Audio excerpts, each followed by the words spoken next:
بسم اللہ الرحمن الرحیم۔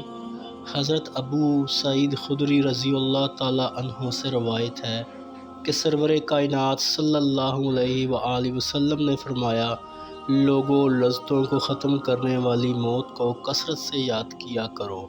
قبر ہر دن اپنے مردوں سے خطاب کرتے ہوئے اعلان کرتی ہے، میں غربت اور تنہائی کا گھر ہوں، مٹی اور کیڑوں کا گھر ہوں۔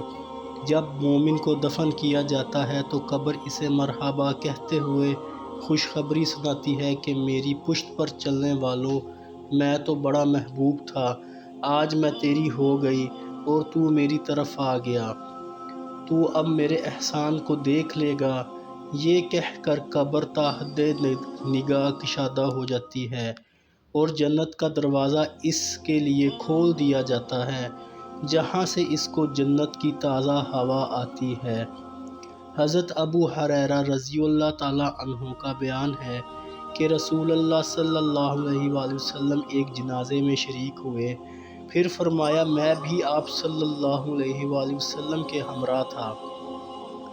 آپ صلی اللہ علیہ وآلہ وسلم ایک قبر کے پاس بیٹھ گئے اور فرمایا، یہ قبر ہر دن آواز بلند کہتی ہے، اے آدم کی اولاد، تو کیوں مجھے بھول گیا؟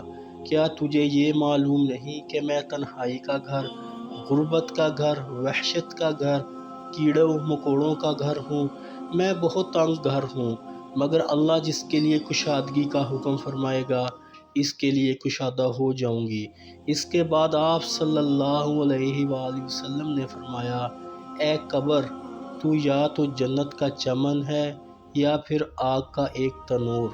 حضرت ابو حجاج رضی اللہ تعالیٰ عنہ سے روایت ہے کہ رحمت عالم صلی اللہ علیہ وآلہ وسلم نے فرمایا، مردہ جب قبر میں رکھا جاتا ہے تو قبر اس کو کہتی ہے، اے ابن آدم، تو ہلاک ہوا، تجھے کس چیز نے مجھ سے دھوکے میں رکھا؟ کیا تجھے معلوم نہ تھا کہ میں فتنہ، تاریکی اور کیڑوں مکوڑوں کا گھر ہوں؟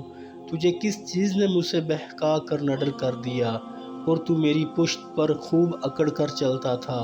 اگر وہ مردہ نیک ہوتا ہے تو اس کی طرف سے قبر کو جواب دینے والے جواب دیتے ہیں، اے قبر، تو دیکھ تو صحیح اس کے اعمال کیسے ہیں، یہ اچھائی اختیار کرتا تھا اور برائی سے باز رہتا تھا۔